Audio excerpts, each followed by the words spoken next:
predictive function. Ladies and gentlemen, Mr. Vijay Sankar is the Deputy Chairman of the Sanmar Group. May I have his AV, please?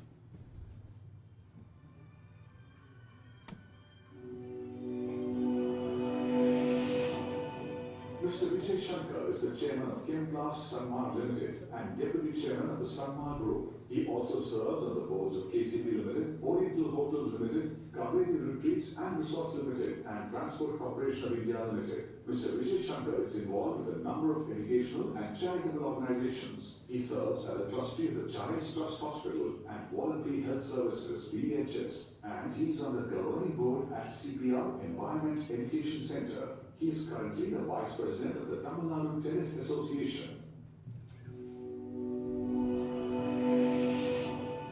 May I now have the privilege of inviting the Chief Guest, Mr. Vijay Sankar, to deliver the valedictory address, please.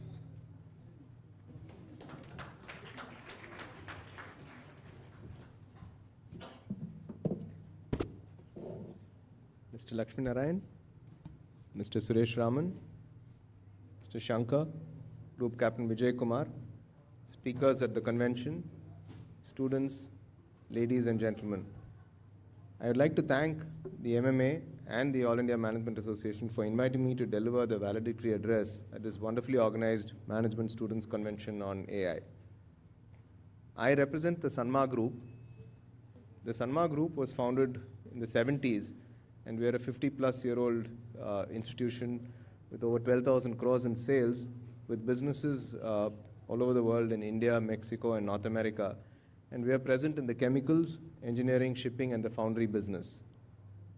The group is well known for global partnerships, the oldest nearly 50 years, and these have stood the test of time. The Sanmar Group's motto, where integrity meets excellence, captures the essence of our philosophy.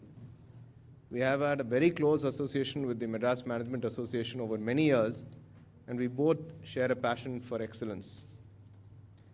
We in the Sanmar Group have always embraced technology. Our late chairman, Mr. Shankar, believed in early adoption of many, at the time, advanced technologies or processes. We had probably the first fax machine in Chennai. We were amongst the first industrial houses to move to SAP way back in 1997. We were probably the first Indian company, amongst the first Indian companies to outsource its IT in India. We digitized our records, again probably amongst the first. We had robots at our foundry and our engineering businesses fairly early, and I can think of many other areas where we were early adopters of new technologies. Another area where we have been a pioneer is the adoption of zero liquid discharge technology at our chemical plants, where we work closely with IIT Madras, including assisting in setting up their zero liquid discharge lab. So when I was, last night I was writing my speech, and my 10-year-old son came up to me and he said, what are you doing, Dad? So I said, I'm preparing for a talk. And he said, what is the talk on? He said, I'm going to be talking at a convention on AI. And he spontaneously started laughing. He's a nice guy, so I didn't probe further, but I'm assuming it's because he assumed I would not have much of a knowledge on the subject. So I'm going to restrict my talk to areas where we at Sanmar have focused on adopting AI in a limited way, taken a few baby steps. According to a recent study by Deloitte, corroborated by MIT Technology Review, the manufacturing sector is ahead of other industries in data generation. And since AI technologies possess unmatched ability to process large sets of data, there is an opportunity for the manufacturing sector to be an early adopter of this technology. I will articulate some of the areas where we at Sanmar are beginning to use AI, and some where we are envisaging using them. The first is around energy efficiency and process optimization. With the energy crisis all around in the world, one of the critical areas of interest in all management fora and leaders in manufacturing plants is power consumption and how to reduce overall energy costs. On a pilot scale, we have used machine learning models for feature selection and to predict chiller performance. We had sensors installed in the chiller units that collect information on a real-time basis. And from the PLC and the IoT device, the data is extracted and analyzed for feature selection. We were able to finalize the features that yielded the best energy savings without affecting the overall efficiency of the chiller performance. The second area where we started taking a baby step on AI adoption is on safety compliance.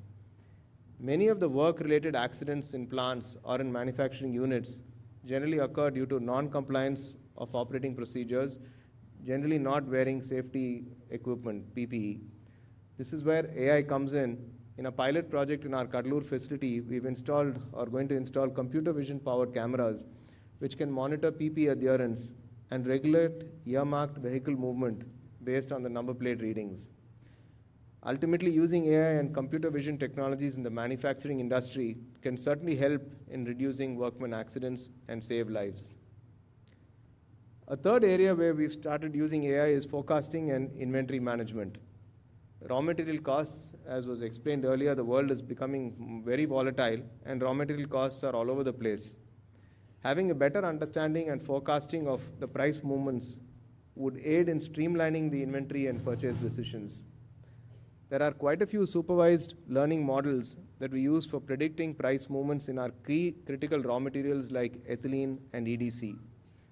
Machine learning algorithms come handy for predicting the demand of finished products too, which helps save inventory levels or inventory costs. A final area where we've again started using AI is in predictive maintenance, where many manufacturers have now started leveraging AI technology to identify potential downtime and accidents by analyzing sensor data. The chemical industry will be a big beneficiary of this in improving safety and reducing downtime and increasing asset utilization. While we do all of this, we need to ensure that we build an ethical AI in the world that transforms society at large in a positive way and ensuring that the benefit of this technology reaches all strata of society. Early reports suggest that AI development is so far ahead in the world's two largest economies that there is definitely a risk of current economic inequalities widening. Similarly, on gender inequality, some statistics are a little worrisome. Only 20% of employees in technical roles at major machine learning companies are women. According to a recent UNESCO report, only 12% of the AI researchers worldwide are women. These are worrying trends. However, I would like to leave you on a positive note. There's a recent interesting example I read where AI had a very positive impact on society at large. When the Sustainable Development Goals were adopted in 2015, one of the Human Rights Commission's aims was to make the human rights guidance available to inform the national policies needed to implement them. The result is that today, the Universal Human Rights Index, the UHRI, the world's largest and most comprehensive human rights database of guidance from the human rights mechanisms, is being powered by AI, showing the links between guidance and the Sustainable Development Goals. Prior to this, tens of thousands of observations and recommendations of the Universal Periodic Review, treaty bodies, and special procedures were manually tagged, with the United Nations staff spending hours, days, weeks, and months analyzing and inputting data manually. While this work is gradually being replaced by artificial intelligence, the Director of Human Rights Council and Treaty Mechanisms at the UNHRC explains that while we expect to save thousands of hours in manual work, human rights experts will continue to undertake quality checks at every stage, which in turn further refines the algorithm's precision. I think AI, in my limited understanding, ladies and gentlemen, has got a very, very bright future. I think it's one that will change the way the world is run in the future. Maybe, as Mr. Jagan said, definitely by 2047, I think the impact it's going to be a different world. But I think the human element is never going to go away. I think all of you are at the cusp of a new revolution, and I'm sure all of you are going to be able to take advantage of it. Wishing you all the very best in your future endeavors.